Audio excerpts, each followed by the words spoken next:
A gavel cracked against the wood, but the sound was drowned by a sudden gasp that rippled through the courtroom. Minutes earlier, she had walked in as just another black woman pleading for fairness. Now eyes locked on her as chaos erupted. A police officer's handprint still burned across her cheek. Cameras flickered, voices rose, and the air felt electric with outrage. What happened next would shatter every expectation of justice, flipping the balance of power in a way no one saw coming. How did she rise from victim to the seat of authority in a single, unforgettable moment?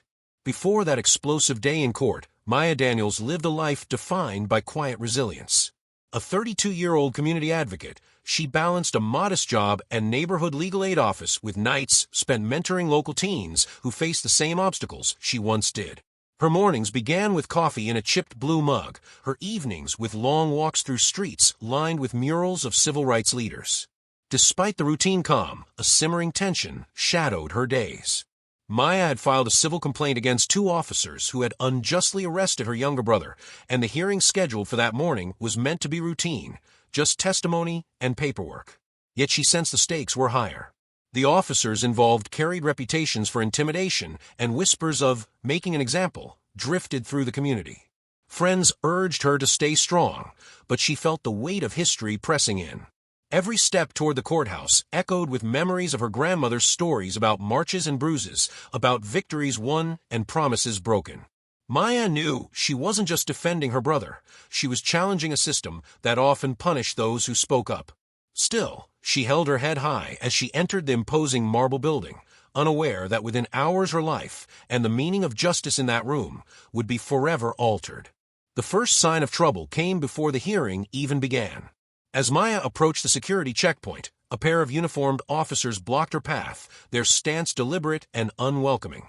One held her identification card a moment too long, eyes narrowing as if her very presence demanded suspicion. When she finally stepped inside the courtroom, she felt dozens of eyes follow, some curious, some cold, all heavy with unspoken judgment. The judge arrived late, robes sweeping behind him, his expression unreadable. Across the aisle sat the 2 officers accused of assaulting her brother, leaning back with a confidence that felt like mockery. Their smirks met her gaze, daring her to speak. When the bailiff called the case, the air thickened. Maya began calmly, recounting the night her brother was thrown against a patrol car for walking home after dark. But as she spoke, interruptions came like sharp jabs. The defense attorney objected to simple statements. The judge sustained them with barely a glance. Each time she tried to continue, her words were sliced short, her voice drowned by the procedural hum of a system designed to wear her down. Then came the cross-examination. One of the officers rose, towering and unflinching. His questions dripped with accusation. Why was her brother out so late? Was he drinking? Did she have proof of her own whereabouts that night? Each insinuation twisted the narrative, as if she and her family were the ones on trial. Murmurs stirred in the gallery, some sympathetic, others skeptical. Maya's heartbeat pounded in her ears. She steadied her voice, but the tension in the room sharpened. She caught sight of her brother in the back row, fists clenched, jaw tight. The officer noticed too and smirked, a silent provocation that made her blood burn. Just as she regained her footing, a sudden commotion erupted. A bailiff stepped forward, claiming she'd violated decorum by raising her voice. Before she could protest, an officer moved closer, his shadow falling across her. His hand gripped her arm, not roughly at first, but firmly enough to make statement. Gasps fluttered through the courtroom. Order, the judge barked, but the command fell hollow. The officer's grip tightened. A sharp, humiliating slap cracked the air, the sound echoing against the wooden panels like a gunshot. For a heartbeat, the room froze. Cameras flashed. Someone whispered, "Did that just happen?" Maya staggered back, stunned by the sting on her cheek and the audacity of violence in a place meant to protect justice. The judge's gavel struck, a frantic rhythm to reclaim control, but the tension had already snapped. The bailiff shouted for calm, as voices rose in anger and disbelief. Maya's breath came fast and shallow. She felt the weight of generations in that single moment, her grandmother's marches, her mother's warnings, every story of those silenced by power. But something inside her refused to be silenced. The humiliation flared into resolve, a fierce clarity that steadied her trembling hands. Around her, the courtroom teetered on the edge of chaos. every eye fixed on her next move. Would she crumble beneath their power, or transform the room with a single defiant act? The answer hung in the charged air, waiting for the moment that would change everything. The room erupted in a storm of voices, shouts for order, cries of outrage, the metallic snap of cameras capturing every second. Yet for Maya, everything slowed to a piercing stillness. The sting on her cheek burned like fire, but beneath it pulsed something stronger, an iron certainty that this moment would not break her. She straightened, shoulders squared, her breath measured and deliberate. The officer who struck her stood frozen, surprise flickering across his face as the crowd's anger swelled. Journalists pushed closer, their flashes illuminating every detail of the scene, the red mark on her skin, the tremor of defiance in her eyes. The judge's gavel pounded, demanding control, but his voice cracked under the roar of the spectators. "Remove her," he ordered, a tremor betraying his own panic. Two bailiffs advanced, their hesitation clear. No one wanted to be the next to touch her. Maya stepped forward instead. Each footfall echoed across the marble floor, cutting through the chaos like a drumbeat. She climbed the steps toward the elevated bench, the symbol of authority that had so often turned its back on people like her. The judge faltered, taking an instinctive step back. The crowd hushed, a collective breath drawn tight.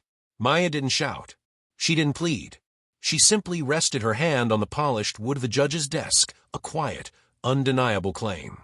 The power in the room shifted, almost audible, a current snapping free from centuries of oppression and disbelief. Gasps rippled through the gallery as the cameras captured the image. The woman struck down now, standing at the very seat meant to define justice. In that instant, the hierarchy of the courtroom collapsed. Maya's voice finally cut through the silence, low but unwavering. "This is what justice looks like when it stands its ground." The judge's face drained of color. The officers froze. And for a heartbeat that seemed to stretch into eternity, the world watched a black woman turn a place of judgment into a stage for truth. No one in that room, nor anyone who would see the footage later, could deny what had just shifted. The question wasn't whether justice had changed. It was whether the system would ever catch up. For a long moment, the courtroom held its breath. Then, almost imperceptibly, the balance shifted. Reporters raised their cameras higher. Spectators who had entered as silent onlookers now stood with phones lifted, capturing what felt like history. The judge lowered his gavel, unable, or unwilling, to force her back to the witness stand. No one moved to drag her away. Security finally escorted Maya out, but not in disgrace. She walked with deliberate calm, her chin lifted as chants swelled from the hallway.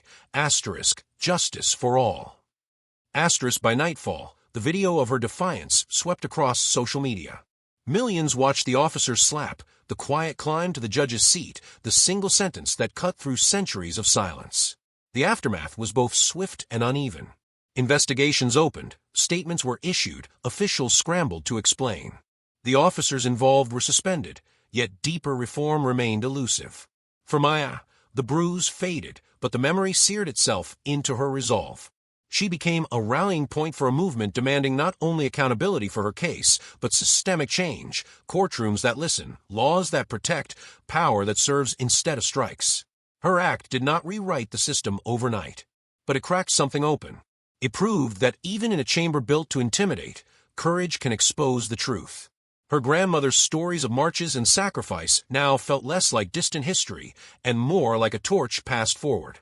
As you watch this moment replay in your mind, consider this. How many others have faced the same injustice without a camera to bear witness? How many voices are silenced before they can stand? The fight for justice does not end at the courthouse door. It begins with each of us, seeing, speaking, refusing to look away. Will you be a spectator, or will you take your place in the fight for a world where dignity cannot be slapped aside?